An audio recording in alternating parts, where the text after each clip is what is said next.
billahi minasyaitonir rajim. Bismillahirrahmanirrahim. Assalamualaikum warahmatullahi wabarakatuh. Alhamdulillahirabbil alamin. Wa bihi nasta'inu ala umuri dunya waddin. Asyhadu an la ilaha illallah wa asyhadu anna Muhammadan abduhu wa rasuluh. Allahumma shalli wa sallim wa barik ala sayyidina Muhammad wa ala alihi wa sahbihi wa salam. Bismillahirrahmanirrahim. La yanduru ma'asmihi syai'un fil ardi wa la fis samaa'i wa huwas samii'ul 'aliim. Kita selanjutnya akan menikmati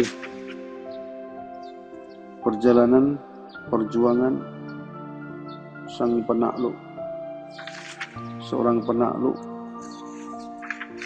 yang ada di Nahawan, juga beliau nanti akhirnya akan menjadi gubernur di Kufah, yaitu Al-Mughirah bin Syu'bah As-Saqafi. Ada 4 orang politis Arab, yaitu Muawiyah bin Abi Sufyan, Amr bin As, Al-Mughirah bin Syu'bah, dan Ziyad Asy-Sya'bi. Pada masa jahiliyah, Al-Mughirah bin Syu'bah tinggal di Taif. Dia termasuk orang yang merawat berhala Lata, salah satu sesembahan masyarakat Arab Quraisy berupa batu besar persegi. Kabilah yang merawat berhala Lata adalah Bani Thaqif. Berhala itu disebutkan oleh Allah Ta'ala dalam surat An-Najm. Allah berfirman, "Maka apakah patut kamu, hai orang-orang musyrik, menganggap Al-Lata dan Al-Uzza?" Al-Mughirah tergolong bangsawan Bani Thaqif. Dia adalah keponakan Urwah bin Mas'ud, salah seorang tokoh terkemuka Bani Thaqif. Al-Mughirah masuk Islam pada masa perang Khandaq. Perjanjian Hudaybiyah merupakan kesaksian pertamanya. Lalu ia juga menjadi saksi pada masa Baitur Ridwan. Dia berdiri dengan pedang terhunus di depan Nabi SAW pada masa Hudaybiyah untuk menjaga Rasulullah SAW. Setelah peristiwa Hudaybiyah itu, ia turut dalam semua perang yang dipimpin oleh Rasulullah. Dia ikut bersama beliau dalam perang Hunain, mengepung kota Taif, kota kelahirannya sendiri. Bahkan Al-Mughirah memerangi kaumnya sendiri pada masa perang Taif. Itu membuktikan betapa kuat keikhlasannya kepada akidah Islam yang belum lama dianutnya. Ketika delegasi Bani Thaqif datang kepada Nabi SAW setelah penaklukan Mekah, Al-Mughirah menjumpai mereka saat mereka sudah dekat dengan Madinah, lalu segera memberi kabar gembira kepada Nabi tentang kedatangan mereka. Tapi Abu Bakar As-Siddiq mencegahnya di jalan sebelum ia masuk menghadap Nabi SAW. Abu Bakar berkata, "Aku bersumpah atas nama Allah, janganlah engkau mendahuluiku menghadapi Rasulullah SAW." Selanjutnya Abu Bakar masuk dan memberitahukan kepada Nabi tentang kedatangan Bani Thaqif. Setelah bertemu Rasulullah, delegasi Bani Thaqif itu pulang kembali kepada kaum mereka. Tetapi Rasulullah mengutus Abu Sufyan bin Harb dan Al-Mughirah untuk menghancurkan Lata, berhala Bani Thaqif. Al-Mughirah melaksanakan tugas itu sampai tuntas. Al-Mughirah segera mendatangi dan menghancurkan berhala yang menyesatkan itu. Kaumnya ketakutan, sedangkan kaum wanita Thaqif keluar rumah seraya meratapi Lata. Sesudah menghancurkan berhala Lata, Al-Mughirah mengambil harta yang ada dalam berhala itu, termasuk berbagai perhiasan. Oleh Rasulullah SAW itu digunakan untuk membayar utang Urwah bin Mas'ud As-Saqafi dan utang lelaki lain dari Bani Thaqif. Ketika Rasulullah SAW wafat, Al-Mughirah ikut dalam pemakaman beliau. Baik pada masa jahiliyah maupun dalam Islam, Al-Mughirah menunjukkan sikap-sikap terpuji dan tak seperti kaumnya karena ia sangat menghargai budi pekerti luhur. Al-Mughirah turut berperang melawan orang-orang murtad di bawah pimpinan Panglima Besar Khalid bin Walid, termasuk perang Yamamah yang paling sengit melawan Nabi palsu Musailamah Al-Kadzab. Ia juga berangkat bersama Khalid ke Irak, berperang melawan Persia di bawah bendera Khalid bin Walid. Ketika Khalid diperintahkan khalifah berangkat dari Irak menuju Syam, Al-Mughirah turut bersama beliau, sehingga ia terlibat dalam perang Yarmuk di bawah komando Khalid. Dalam peperangan itu, Al-Mughirah kehilangan salah satu matanya. Ia juga ikut dalam penaklukan beberapa daerah di Syam dari tangan penjajah Romawi Bizantium. Selanjutnya Al-Mughirah kembali ke Madinah Al-Munawwarah. Sebelum terjadi peperangan Qadisiyah di Irak, Panglima Perang Sa'ad bin Abi Waqqas mengirim surat kepada Khalifah Umar bin Khattab untuk meminta bantuan. Umar lalu mengirim Al-Mughirah untuk memimpin 400 tentara dari Madinah. Sampai di Irak, saat kemudian menegaskan Al-Mughirah memimpin 500 tentara menuju daerah Ubulah guna memperkuat pasukan muslimin di sana. Pertemuan Qadisiyah. Al-Mughirah merupakan sejarah keberanian luar biasa di dalam peperangan Qadisiyah. Banyak kalangan muslimin tergugah oleh pikiran dan idenya yang cemerlang saat berdialog dengan Kaisar Persia dan jajarannya. Dialog itu mendorong semangat kaum muslimin untuk mengalahkan Persia. Ketika itu saat mengirim Al-Mughirah bersama sejumlah cendekia tokoh dan ahli-ahli strategi muslim untuk menghadap Kaisar Kisra Persia Yazdegerd III. Delegasi itu dipimpin oleh An-Nu'man bin Mukrim. Sekembalinya delegasi dari perundingan saat mengutus Al-Mughirah seorang diri menghadap Jenderal Rustum Farkhzad, panglima perang utama Persia. Al-Mughirah menghadap dan langsung duduk bersama Rustam di permadani mewah tempat Rustam sedang berbaring istirahat. Beberapa tentara penjaga Rustam menarik Al-Mughirah dari tempat itu, tapi Al-Mughirah langsung menugas. Telah diberitakan kepada kami tentang mimpi-mimpi. Saya tidak melihat ada satu kaum yang lebih malang dari kalian. Kami orang-orang Arab tidak mengenal perilaku satu golongan menyembah golongan lain. Sebelumnya kami mengira kalian saling berteman sebagaimana cara kalian berteman. Ternyata yang terjadi sebagian dari kalian menjadi hamba bagi sebagian yang lain. Sebagian petinggi militer Persia yang hadir di sana berkata, sungguh benar ucapan orang Arab ini. Tapi yang lain mengatakan, sungguh ia telah melontarkan ucapan yang dapat menarik budak-budak kita untuk berpihak kepada mereka. Dengan kata-katanya itu, Al-Mughirah sudah menanamkan pengaruh pada kalangan masyarakat awam maupun para tokoh yang berpotensi memecah belah kesatuan mereka. Upaya memecah belah dalam suatu peperangan bisa menjadi senjata yang sangat berbahaya. Ketika Utbah bin Ghazwan Al-Mazani memegang komando untuk menaklukkan kota Basrah, Al-Mughirah ikut bersamanya. Ia berperang di bawah bendera komando Utbah dalam berbagai peperangan untuk membersihkan negeri Arab Irak bagian selatan dari penjajahan bangsa Sasania Persia. Ia terlibat dalam menaklukkan kota Ubulah, juga menaklukkan kota Maisan, Dastimisan, dan Asdabat. Gubernur Basrah Utbah bin Ghazwan pergi ke Mekah untuk menunaikan ibadah haji. Dia menetapkan Al-Mughirah sebagai imam sholat di Basrah menunggu Mujassa yang tengah memimpin pasukan melawan Persia di Furat Selatan. Mujassa berhasil meraih kemenangan atas pasukan Persia di sana, tapi belakangan salah satu komandan Persia dapat mengumpulkan kekuatan besar yang mengancam balik dari pasukan Mujassa. Seketika itu, Al-Mughirah berangkat dari Basrah memimpin pasukan muslimin menghadapi pasukan Persia dan dapat mengalahkan mereka.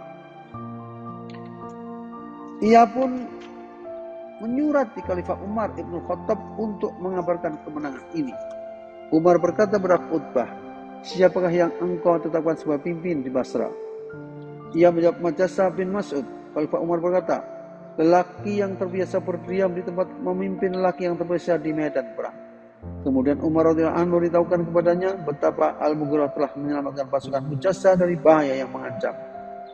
Kemenangan Al-Mughirah terhadap Persia dicapai dengan tidak mudah. Terjadi pertemuan sengit antara kedua pasukan itu. Jumlah tentara Persia jauh melebihi jumlah tentara kaum muslimin. Di samping itu, orang-orang Persia sudah berpengalaman di medan perang. Tetapi setiap kali mereka melihat pasukan berkuda datang, mereka mengira itu kumpulan pasukan muslimin. Lalu mendadak gentar dan melarikan diri. Padahal pasukan berkuda itu hanyalah istri-istri tentara kaum muslimin yang keluar dari tempat-tempat persembunyian dengan mengubah cadar-cadar mereka menjadi seperti bendera. Sikap itu mereka lakukan untuk mendukung para lelaki mereka. Ketika Utbah meninggal dunia dalam perjalanan dari Hijaz ke Furat, Umar Ibn Khattab menetapkan Al-Mughirah sebagai pengganti gubernur Utbah di Basrah. Al-Mughirah juga turut serta dalam penaklukan kota bisnis Ahwaz. Ia juga turut berperang di bawah bendera An-Nu'man bin Mukrim Al-Mazani dalam perang Nahawan. Ketika itu dia datang bersama pasukan dari Madinah. Sebelum kedua belah pihak saling berperang, salah satu komandan Persia menghadap kepada An-Nu'man seraya berkata, kirimkan kepada kami seorang untuk kami ajak berunding. An-Nu'man mengirim Al-Mughirah. Lalu terjadilah perdebatan sengit di antara keduanya. Al-Mughirah berkata, demi Allah, sejak Rasulullah SAW datang kepada kami, orang-orang kami terus-menerus memperoleh kemenangan dan pertolongan sehingga kami datang kepada kalian. Dan sungguh dengan itu, kami tidak berharap celaka sampai kami dapat mengalahkan kalian dengan persenjataan yang ada pada kami. atau kami perangi negeri kalian. Ketika komandan Persia itu berbalik, Al-Mughirah berkata kepada muslimin, saya bangkit dan sungguh saya sudah berupaya mengendalikan gelora perangku. Di medan tempur Nahawan, menjelang meletusnya pertempuran dasar di Nahawan, Al-Mughirah memimpin sebuah misi pengintaian.